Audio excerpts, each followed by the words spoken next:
Impact Teams Radio.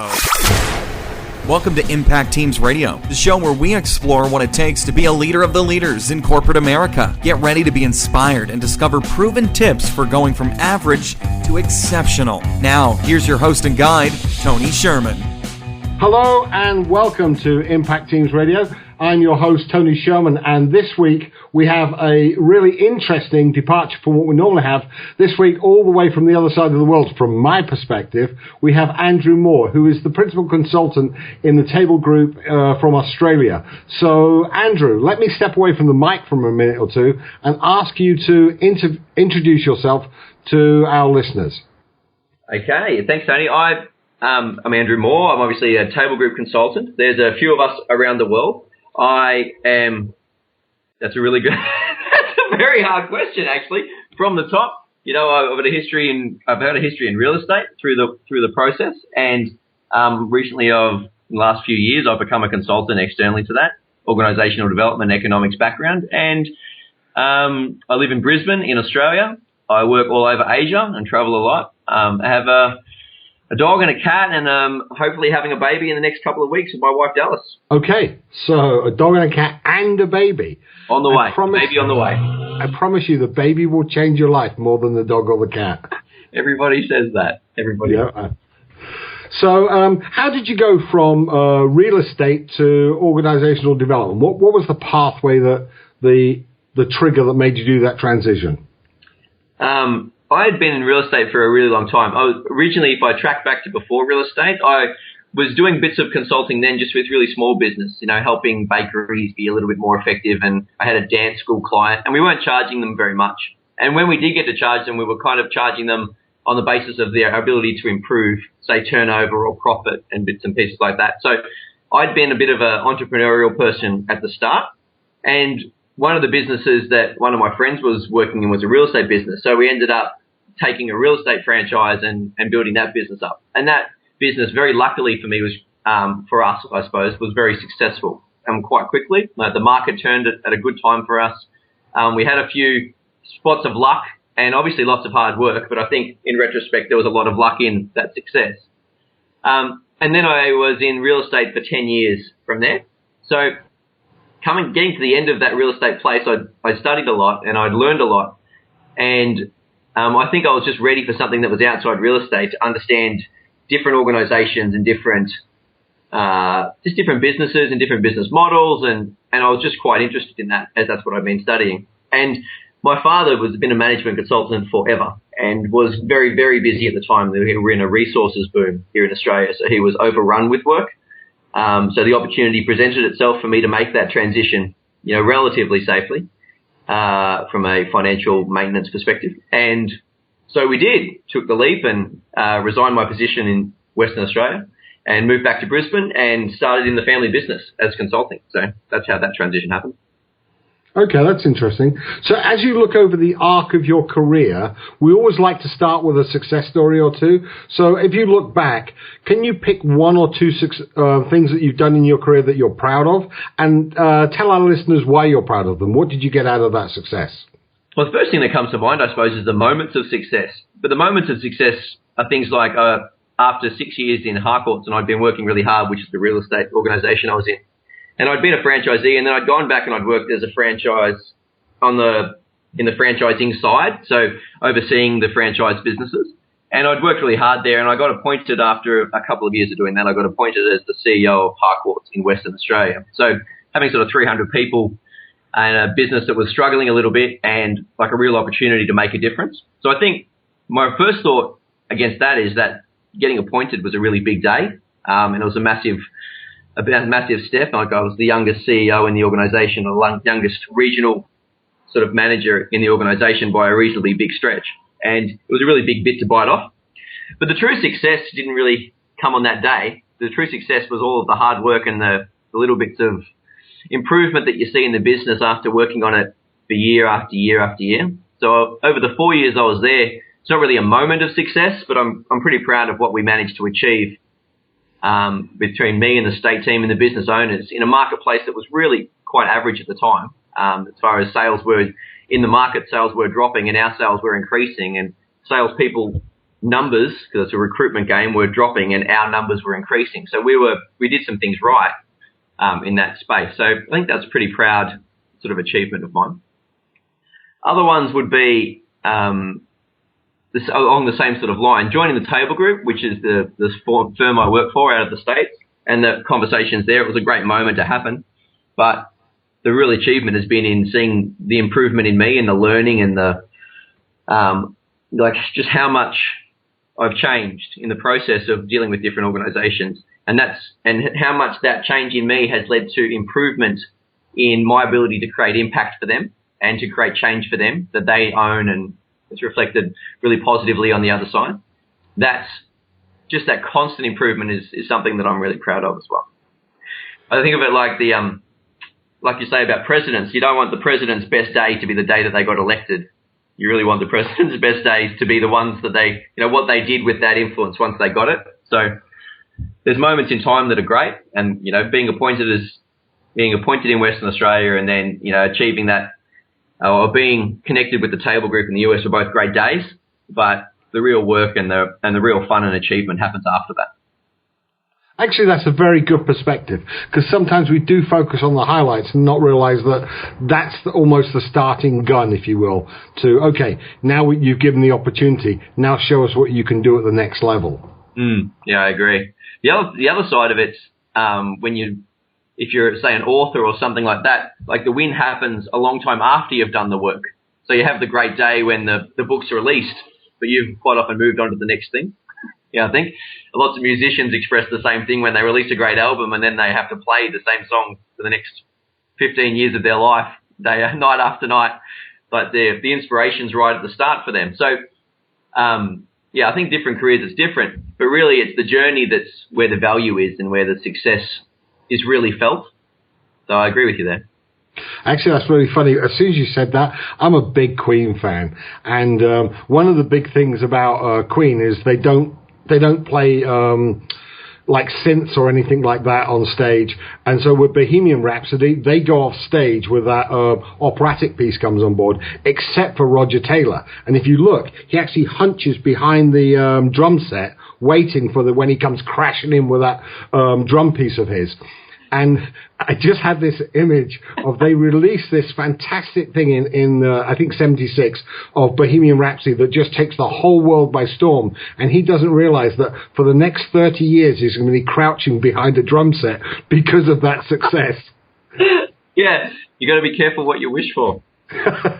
Absolutely. Although that is a phenomenal piece of music in my book. Isn't it? Yeah. Oh, yeah. Okay, so if those are your moments that unlock opportunities of success for you, let's step back a bit and say, nobody has a perfect run when they're in a career. What are a couple of things that you really struggled at, where you made mistakes and you learned from those, and then you took them into your future successes? One that comes immediately to mind is I left school quite early. I left school when I was 17. So I didn't matriculate, as they call it here. I didn't finish grade 12. So I didn't go through the process of being able to enter university. So I went to university quite late as an adult student in my sort of late 20s or mid to late 20s. And that process of sort of leaving school at 17 and going back at 27 was really challenging, because I had to learn how to learn. I'd never been a good student. I had to learn how to read, as in to read academically. I had to learn how to write academically. I had to learn how to reference. And now, sort of 10 years further into uni, and I've been at university ever since, that first 12 months and that first sort of set of subjects were really, really challenging. So that's definitely a hard point. The lesson from that, I suppose, is it's never too late. I could have easily just decided I was going to be an entrepreneur from there and decided I wasn't an academic person, just decided I wasn't someone that was book smart, and just avoided it. But it would have been a real mistake for me, because I just love it now, and I just love it. Another moment that wasn't that attractive, I suppose, was when I left the real estate business that we owned, and I sold out to my partners. And then I went into a period of study because I was getting overwhelmed. And that was right at the start of my studies. So I studied for a while, and then I had to go into a role that was relatively junior at the franchise level. So I was really stepping back in order to be able to go forward. But I took what could I consider sort of a 75% pay cut in order to move back to a different level in the organisation and to start again. So that was some pretty tough times as well, as far as, you know, ego swallowing, not being completely in charge. I had a boss for the first time and, you know, had to meet other people's needs as well as my own. Couldn't just do whatever I wanted, which was a really challenging point for, you know, a person that considered himself to know everything at the time. So I think lots of sort of spirited young men and women feel the same way at a certain point in their career, that they've got it all now and I understand it now, so I should just be given the chance to implement and I shouldn't be questioned so much. So that's another, you know, reasonably tough sort of point. So let's unpack those two for a second, right, Andrew. Right. Going back to uni, when you spent that first year hitting the books and you were really struggling with that transition from being basically a flying by the seat of your pants entrepreneur. If you worked hard, followed your gut, you were street smart, it worked, and now you had to go back to the books. What stopped you giving up? What was the thing that held you to that first year till it's a bit like when you go for a run. When you go for a run, the first couple of miles are always hard work until your body learns that it's running again, and then it relaxes into running, and then the next part of the run's okay. So what got you over that transition piece with the book? What kept your nose to the grindstone? That's a great question. There's a couple of things, and I really can't take too much credit for most of them. One of them was when the process where I went to was trying to get into uni. I wanted to be a lawyer at the time. So I wanted to be a lawyer. So I wanted to be my plan was to eventually be a politician, which I've, you know, more recently completely abandoned as an option. But that was my plan at the time. So I put in for all of these different law schools, and as a final attempt right at the bottom of the list, just in case I didn't achieve any of them, I put in for an economics at a university. So I didn't get any of the laws, and I got into the economics. And I think that was a really lucky break for me, because from the first subject, I just loved it. I just absolutely loved it. So the content really helped me, and there being a connection between me and the content, and it gave me such a perspective on the world that I saw around me. So it was providing value as I went, and that was hugely influential in my ability to keep going. Right. I had to choose at a certain point. I had to choose. One of the things with real estate, well, especially in Australia, I can't speak for other countries, but the real estate industry is not a particularly academic industry. Not to say that there's not a bunch of smart people in there, because very clearly there are. It's more that academia is not something that's valued. They see street smart as a more valuable sort of commodity than book smart. And as a consequence of that, I got a lot of pushback in work to the study thing. Almost the whole time I was in real estate, I got pushback against sort of my academic inclination. And so I left that. That was part of the process where I sold out of the business from my partners, and basically studied for a period just solo. So one, being clear of that and being able to engage with people that were more study focused like I was, surrounding myself with people that were like-minded, as well as being clear to just do that and not having a divided interest at the start was really important. I think if I was trying to maintain work and study at the same time for an extended period, while I was trying to build momentum, I don't think I would have been successful. Well, especially if you're doing it in an environment where it's not respected. Like there can be some areas where if you're doing a technology degree and you're in a technology company and everyone's like, oh, go for it. You know, it's very different to people thinking, well, why are you doing it? Why aren't you focused on, you know, getting the next set of sales? Yeah. So if we unpack that for our listeners, what I heard with those two things were, first of all, find something that resonates with you, because it makes it easier if it resonates. Overwhelmingly. And then once you've found something that resonates with you, so you can keep going through the hard times, then put yourself in an environment or in a group that is like-minded. So you're in an environment where what you're doing is expected, enjoyed, people will encourage you, rather than people who at best don't care. I think that's exactly right, Tony. I think people tend to underestimate the influence of their environment on their direction and on their willpower. I think we've got limited willpower, and to make sure that we take some of our smarts and our knowledge, we say, right, let me make sure that my environment promotes the outcomes that I want. Because you're not strong enough trust me, no one is strong enough to fight against their environment day after day after day in order to achieve something. It's not something that's sustainable. The smart thing is to, put things around you. It's like the chocolate argument. The best way to lose weight and to not eat chocolate is probably to not buy it. Because if you've got the chocolate in the fridge, you are making the job a lot harder for yourself than you need to. So it's simple process like that. Just don't make it harder than it needs to, because your willpower is limited, and you're probably going to need it all anyway. Absolutely. In fact, I'm a real true believer in the current research in psychology that says your willpower and your decision-making come from the same bucket. So that's why people who are in high-intensity jobs with a lot of decision-making during the day will often sabotage themselves when they get home in the evening because their bucket's empty. So the trick to that is to set up a lifestyle, like you said. Don't put chocolate in the house. Exercise first thing in the morning. Hit the books when you're bright and pumped up, so that you don't have to make decisions later on, because your bucket's empty, and therefore, people may have different sized buckets, but everybody's got a bucket that will be empty at the end of the day. Absolutely.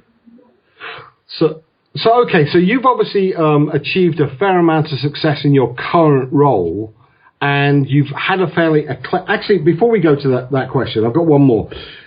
When you said that you stepped backwards and you took like a 75% pay cut to step forward, what was that like as a challenge? What made you stick to that?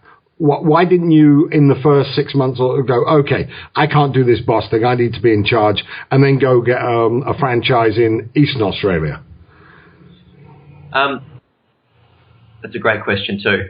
I think a bit of luck. I mean, I was young. I didn't have a family, so my need for money wasn't very high. So I was able to financially take it without... It was just less money coming in. It wasn't a lower lifestyle, and there wasn't other people in my family or anything affected at the time. So there was a bit of just being a young man gives you that flexibility. The other thing is I really didn't feel I had the option of going back. I'd never seen myself as someone that was going to be hugely successful in a purely sales role in real estate. And real estate's one of those industries that really does value the salesperson above all else. Both financially, and the whole structure of the industry seems to be built just to promote that. And I've never seen myself as being an outstanding salesperson. That's never been my strength.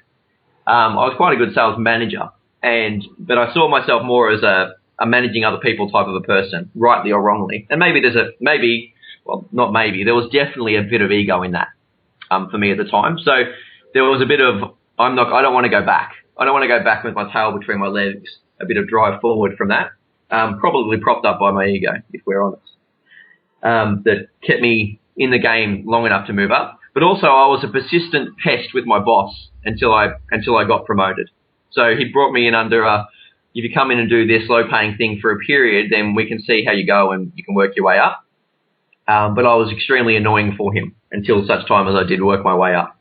So, yeah, and constantly seeking, the next challenge. And he gave me a region. And I do remember, because I was trying to find a region that I could be the leader of. And I even remember sitting with him after one Christmas where I'd been in there over the Christmas break, and I'd taken a whole map of one of the states of Australia, New South Wales, that we had a very limited presence in. And I divided the state into two halves. And my basic argument was, there's a case here for turning New South Wales into two entire different regions, and then you can make me CEO of one of those regions that doesn't have any offices in it at all, and I'll just go and build it there. And he didn't think that was a very good idea, but he did. I think he did get the message that I needed to be given more challenge.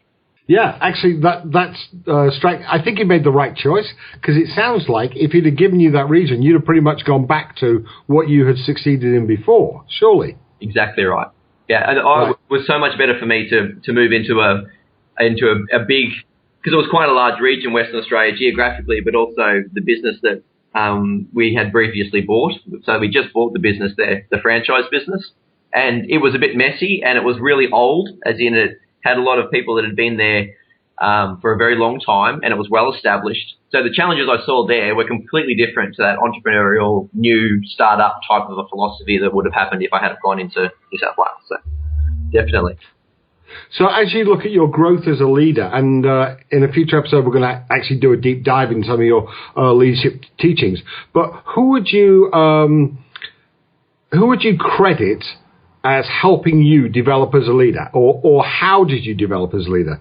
Can you point to a couple of mentors or an approach you took? How would you sum up how you grew as a leader? I think definitely for most male or guys, I think my father was a big one in the early days. I remember from very early on, I was at boarding school and probably facing a few challenges there. I was a little kid, and he sent me through a tape set, if anyone remembers cassette tapes, a tape set of the 7 Habits of Highly Effective People from Stephen Covey. And I would have been probably 14. It was 1990, so it was brand new. Like the whole concept, everything about the 7 Habits was really brand new at the time. And he sent me that, so I had this, I had sort of an underpinning of, first things first and some of that stuff right at the start from him. And he was a big fan of Stephen Covey. So he's definitely a mentor, being my father, Len. After that, I think it's the leaders that you follow. I had a great leader in our original business, one of our partners. I had a great leader there, Chris Rolls, who's subsequently become my brother-in-law. But he was a great leader for me then, even though he was only 2 or 3 years older than me.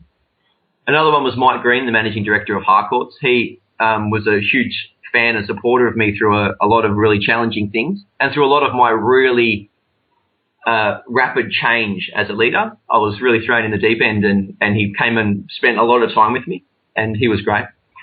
So I've had a few over time. And most recently, I think the guy that oversees me in the table group, David Simpson, is becoming more and more of a mentor the more time we spend together. He's based over in Texas, so it's a bit harder, but we do spend a fair bit of time together. And he's been great for me. It's with this next sort of the more recent transition of myself to, I don't know what you would call it, being more humble, I think, is my most recent lesson, the value of humility. That's always a valuable one. Yes. So, okay, so we've looked at the successes you've had, and we've looked at that, in the struggles you've had, what should we learn? We should learn to pick something that resonates with us, because that will help us through the tough time. We've looked at getting like-minded people around us. Or you are fairly free and open with the fact that you put it out there. You hold yourself accountable to public proclamations. You put your ego on the line, and then you deliver. And I think that's very brave. And in fact, a lot of people who talk about success say, find a support group that will hold you accountable, and then be public about what you're going to do, and get them to hold you accountable on a weekly or a monthly basis. In fact, I have a friend/mentor over here, and he has a mastermind group, and in that there is one woman in particular that they meet privately every month, and they write each other a check for $500. And they say, next month I will have done this. And if they don't deliver, they cash each other's personal checks and spend it on whatever they want. So they take what you do and they do it to the max and use $500 checks to hold themselves accountable. And obviously you're willing to grow in your leadership organically and learn from the leaders around you. Find the good leaders and then learn from them. Ask them the smart questions, shape yourself, and listen to their advice. Is that fair? I think that's pretty fair, but I want to add one last point, Tony, and that's that with the ego and the driven thing, it's not of limitless use. Like the being driven and working really hard and the overwhelming sort of philosophy of diligence that Western society is so keen on. I mean, I think there's an element of, if I had have just slowed down, I think I would be further advanced. I think my drive has been as much of a hindrance as it has been a help, because real success doesn't come from you alone. Real success always comes from the people that you carry with you or who you follow. So, and I think that's a really important lesson. Paul Bremer says in his book about his year in Iraq, when he was leading Iraq after the original invasion, he says the Marines have a saying that slow is smooth and smooth is fast. And I just love that. And I think if I had have learned that lesson, even if the words don't mean anything unless you're willing to apply it, but if I had have learned that lesson early days, I think I would be far more successful. That would be my advice to people is don't be too hard on yourself because you're not in charge of all of it, and be steady because you'll get further. Hare and the tortoise stuff. That's excellent. And I love the way you sum that up with slow is smooth and smooth is fast. I like that. And in fact, I have a son who is about to get deployed to Afghanistan in a couple of weeks' time. And he's a Marine. And I will just remind him of that before he leaves. Lovely. Great. So slow is smooth and smooth is fast. So just before we wrap up, because we really have run out of time, but I'm really enjoying this, let me ask you one quick question for this episode. Andrew, if you were to look at your career and you could take some of the stuff that you shared with us now, and how would you potentially have done something slower and smoother that you think would have been better if you look at those lessons that you shared with us? I'd like to think I wouldn't have jumped to the conclusion that I wasn't academic. I think I would have just slowed down and not expected myself to be perfect at everything the first time. So it's about diligence in the face of not being great. And I think for so many people that are talented, and I was talented, clever in a lot of things, I found that if I wasn't immediately great at something, that I just decided that that wasn't for me. And if I had have just been a bit steadier and a bit slower in jumping to conclusions about what I was and wasn't good at, and more sought to become good at things that I enjoyed, I would have been ultimately more successful in the ultimate measure of success, which is, you know, your enjoyment, the fulfillment you receive from your life, I suppose, and that you give to others. So if that's the measure, I think that's how I would be slower. I think as a parting thought, the idea of being diligent in the face of not being great is a great parting thought. Andrew, thank you so much for your time today. You're welcome, Tony. So this is Tony Sherman from Impact Teams Radio, and you've heard a lot here. The philosophy of diligence, slow is smooth, smooth is fast, find a like-minded group, focus on what resonates you, and be diligent in the face of not being great. Take any of those fantastic philosophies, wrap them into your work life and your family life, and over the next 6 months, you'll be a much better person than you are today. This is Tony Sherman from Impact Teams Radio. Until next time. That's it for this week. Thank you for listening. Now go and apply these few gems. Make the wisdom you have heard your own. If you want to be part of our launch success, then please go to impactteamsradio.com/love and tell the world. If you want more and never want to miss a beat, please go to impactteamsradio.com/subscribe. If you have 3 minutes, we would love to see a positive review on iTunes. And until next time, remember to act on what you've learned, and you'll be ahead of most of the world. Impact Teams Radio.